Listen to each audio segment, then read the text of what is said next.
What's up mga ka-DIY? So ngayon, meron tayong kaka-abot lang na parcel which is ang Orion Alba PH H4. So fit po siya sa lahat ng mga SUVs at pickups. No, masyadong malinaw po siya, no? Brightest light, less heat, and canvas compatible. So ilalapat na natin ngayon since gabi na, no? So sinadya din namin na gabi para makita rin gaano siya kalinaw. So ito yung detalye na ma-order mo. Kita natin sa Auto Parts Accessories Orion PH, halagang 2.9. Then dahil sa mga voucher kaya siya umabot ng 2.689. So ngayon, so makikita natin guys yung ating headlight nasa right side is sira na, no?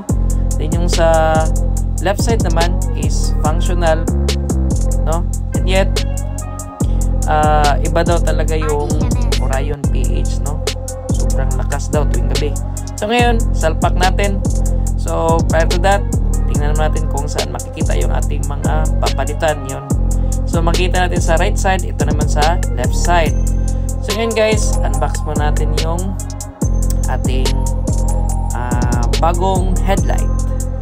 So makikita natin guys, wala na siyang ballast, no? Wala na talaga siyang ballast, di katulad ng ibang mga headlights na nasa market. So madali lang talaga siya ilapat, no? Plug and play lang talaga po. Okay, so start tayo dito sa right side. So makita natin guys, madali lang talaga siya, no? Pipihitin mo natin yung ating old na H4, old natin na headlight, no? So dahan-dahan lang po. Ayun. And then para matanggal, twist natin pa counterclockwise.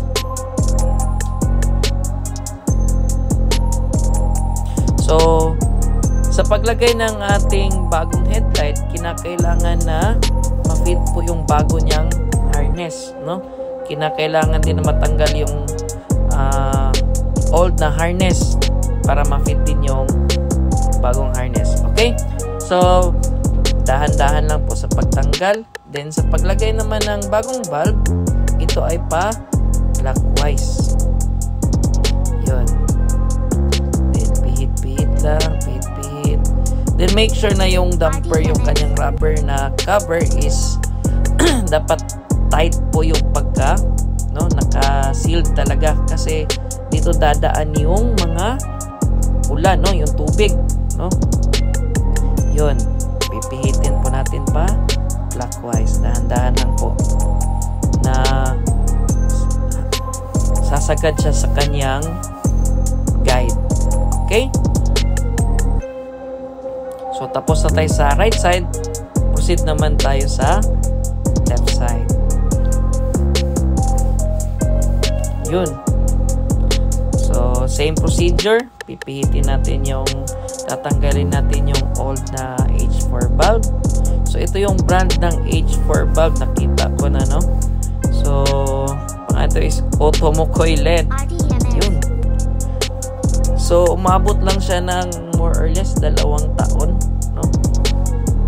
Yung ating dating H4 na bulb. Okay, so same procedure, dahan-dahan lang po sa pagtanggal.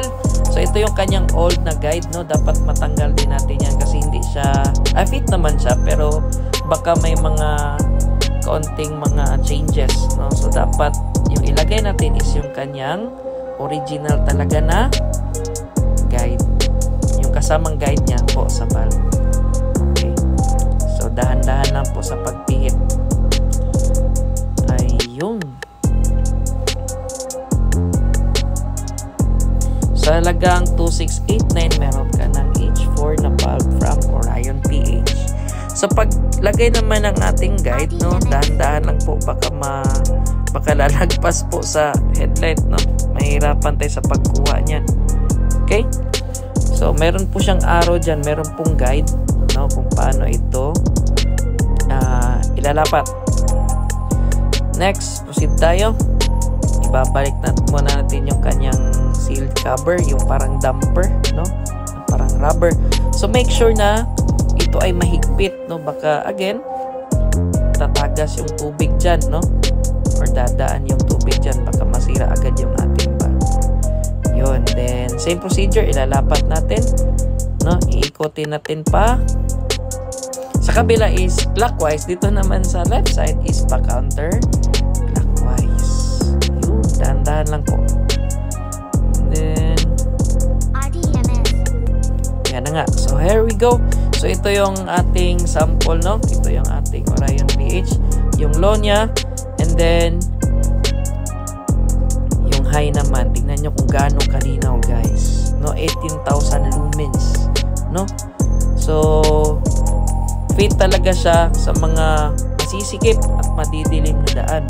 So kung order kayo, guys, ilalagay ko lang yung mga detalye, yung Shopee link sa video. Okay? Maraming salamat. Paalam.